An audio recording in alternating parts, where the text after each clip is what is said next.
വളരെ കാലം മുമ്പ് തൊട്ടുള്ള സൗഹൃദമാണ് ഫൈസിയുമായിട്ട് FB വഴിയുള്ളത്. അപ്പോൾ ദേ ഇതുപോലൊരു പിക്ചർ തന്നെ എന്നും ഇതുപോലെ എന്തെങ്കിലും ഒരു പിക്ചർ വരച്ചുകൊണ്ടായിരിക്കും എനിക്ക് കേക്ക് ഇങ്ങനെ ഉണ്ടാക്കി തരണമെന്ന് പറഞ്ഞിട്ടായിരിക്കും അവൻ വരിക.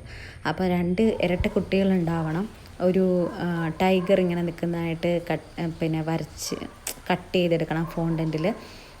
പിന്നെ ഇത്രയൊക്കെയാണ് ആളെൻ്റെ അടുത്ത് പറഞ്ഞിട്ടുണ്ടായിരുന്നത്. 2 ഇരട്ടക്കുട്ടികൾ അങ്ങോട്ടും ഇങ്ങോട്ടും നോക്കിയിരിക്കുന്ന പോലെ വേണം എന്നൊക്കെ പറഞ്ഞിട്ടുണ്ടായിരുന്നു.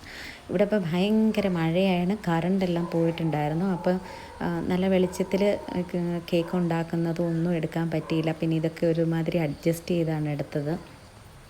എന്നാലും ഉണ്ടാക്കി വന്നു കഴിഞ്ഞപ്പോൾ എനിക്ക് നല്ല ഇഷ്ടമായി. അപ്പോൾ തന്നെ ഫൈസിക്കും അയച്ചു കൊടുത്തു. ഇവിടുന്ന് ഒരു 10-25 കിലോമീറ്റർ ദൂരത്തേക്കാണ് ഇത് കൊടുത്തയക്കേണ്ടിയിരുന്നത്. പിന്നെ നല്ല മഴയും സ്വിഗ്ഗിക്കാർ വന്ന് എടുക്കുന്നില്ലാത്തതൊക്കെ ഒരു പ്രശ്നമായിരുന്നു, മഴ കൂടുതലായതുകൊണ്ട്. അപ്പോൾ അവിടെ വിളിച്ച് സർപ്രൈസ് ആയിരുന്നെങ്കിലും ഞാൻ കസ്റ്റമറിനെ വിളിച്ച് ഇന്നപോലെ ഒരു ഓർഡർ കിട്ടിയിട്ടുണ്ട് എന്ന് പറഞ്ഞിട്ട് ഞാൻ ഇൻഫോം ചെയ്തിട്ട് ആൾ ഓക്കെയാണ്, എനിക്ക് ഇത്ര ടൈമിനുള്ളിൽ കിട്ടിയാൽ മതി എന്ന് പറഞ്ഞ് അതിനനുസരിച്ച് പിന്നെയും സ്വിഗ്ഗി ജീനി വഴി നമ്മൾ സമയത്തിന് അവിടെ എത്തിച്ചു കൊടുത്തു. പിന്നെ പിക്ചറും ഇതുമെല്ലാം അയച്ചു കൊടുത്തപ്പോൾ ഫൈസിക്ക് ഭയങ്കര ഇഷ്ടമായി. ഫൈസി പറഞ്ഞ പോലെ തന്നെ ഇന്ന ഇത് വേണം എന്ന് പറഞ്ഞിരുന്നതെല്ലാം കറക്റ്റായിട്ട് അതിനകത്ത് ഉണ്ടായിരുന്നു. അപ്പോൾ ഈ മഴയും പ്രശ്നങ്ങളൊക്കെ ആയിട്ട് എല്ലായിടത്തും ഇങ്ങനെ വെള്ളമൊക്കെ കയറി കിടക്കുന്നതുകൊണ്ട് എല്ലാവരും ഒന്ന് സൂക്ഷിക്കുകയൊക്കെ ചെയ്യണേ. കാരണം കുഞ്ഞുങ്ങളെയൊക്കെ ശ്രദ്ധിക്കണം. വെള്ളം കാണുമ്പോൾ അവർക്കറിയില്ലല്ലോ. ഇവിടെയും 2 പേരുണ്ട്. 8ാം ക്ലാസ്സിലാണ് പഠിക്കുന്നതെന്ന് പറഞ്ഞിട്ടൊന്നും കാര്യമില്ല. വെള്ളം എന്ന് കണ്ടു കഴിഞ്ഞാൽ മഴയത്തിറങ്ങി കളിക്കാനും ഒക്കെ ഭയങ്കര ഇഷ്ടമാണ്. നമ്മൾ വേണം കുഞ്ഞുങ്ങളെ നന്നായിട്ടൊന്ന് ശ്രദ്ധിക്കാനൊക്കെ. സത്യം പറഞ്ഞാൽ ഇപ്പം TVയോ അല്ലെങ്കിൽ ഫോണോ ഒന്നും തുറക്കാനേ പറ്റുന്നില്ല.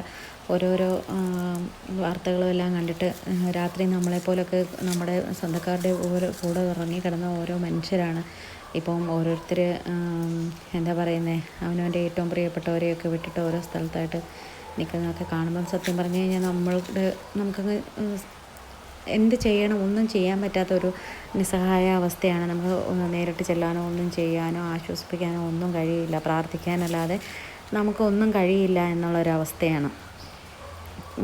നമ്മളൊക്കെ എത്ര ഭാഗ്യവാന്മാരാണെന്ന് വിചാരിച്ചാൽ മതി. സത്യം പറഞ്ഞു കഴിഞ്ഞാൽ പിന്നെ മനുഷ്യൻ്റെ കാര്യമാണ്, ഒരു നിമിഷം മതി എല്ലാം മാറി മറിയാൻ എന്നൊക്കെ ചിന്തിച്ച് നമ്മൾ ജീവിക്കാനേ ഉള്ളൂ. അപ്പോൾ അവർക്കെല്ലാം വേണ്ടി നമുക്ക് പ്രാർത്ഥിക്കണം.